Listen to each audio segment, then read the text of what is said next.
Salut tout le monde, Charles Robert pour la Minute Mobilité numéro 18. Qu'est-ce qu'on parle aujourd'hui? On parle de la programmation. Qu'est-ce que tu veux dire programmation? Je comprends pas.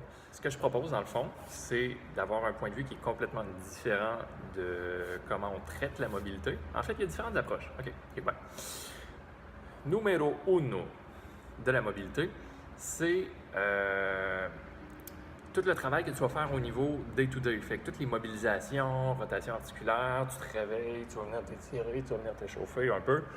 Donc, toutes les mobilisations que tu vas faire dans le day-to-day, c'est pour aller stimuler un peu la viscoélasticité des fascias, des tissus. On verra dans la prochaine capsule au niveau du détail de tout ça. Donc, première façon de travailler, c'est juste mobiliser, bouger, s'étirer comme allègrement. Après ça, donc la deuxième façon de travailler, on va aller soit statique ou dynamique, donc préparation d'avant échauffement, avant activité, utiliser, pousser un petit peu plus au niveau de l'échauffement, essayer d'agrandir un peu plus les amplitudes pour se préparer. Troisième façon qu'on va travailler, ça va être une façon où on va travailler beaucoup plus en force à l'intérieur de nos étirements. Donc, on va chercher une amplitude, on va chercher à contracter à l'intérieur de cette amplitude-là, on va relâcher, puis on va descendre encore plus bas. Cette approche-là a besoin d'être traitée un peu plus comme une approche plus traditionnelle d'entraînement en salle. Qu'est-ce que je veux dire par là? C'est que, vu qu'on a une contraction, on a un déploiement de force, puis après ça, on a un étirement, ça va nécessairement créer des micro-dommages au niveau de nos muscles, des micro-déchirures. C'est un des principes de base de l'hypertrophie au niveau de l'entraînement.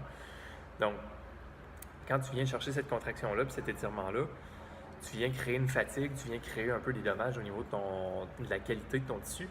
Donc, ça demande de faire ça de manière un peu plus structurée. Tu ne pourras pas en faire à tous les jours parce qu'à un moment donné, tu vas être raqué que le aïe aïe. Donc, tu vas essayer d'espacer un peu. Donc, tous les trucs de PNF, Contract Release, là où on va aller chercher un peu plus de force à l'intérieur des Loaded Progressive Stretching, là on va aller chercher plus de force dans le développement de la flexibilité. C'est là que tu vas vouloir prendre un petit peu plus de temps de pause entre chacune de tes journées de travail.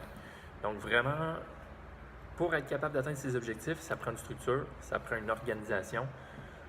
C'est pas avec toutes les petites mobilisations quotidiennes qu'on va avoir des résultats incroyables. Ça aide, ça fait partie de l'équation.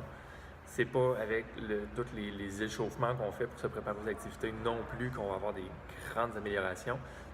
C'est vraiment la combinaison de ces trois trucs-là. Fait que tu vas avoir les mobilisations quotidiennes, le daily, day-to-day, ton hygiène de mouvement, tu te brosses les dents tous les jours, bouges tous les jours. Tu vas avoir tes routines d'échauffement, puis tu vas avoir tes routines de renforcement. Donc, renforcer les amplitudes pour conserver les acquis. C'est vraiment différentes façons de travailler. Donc, c'était Charles Robert pour la Minute Mobilité numéro 18. On se reparle très bientôt.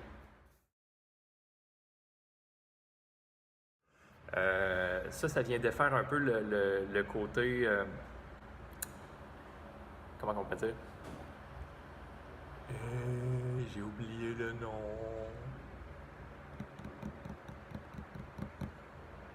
Viscoélastique. Terme scientifique.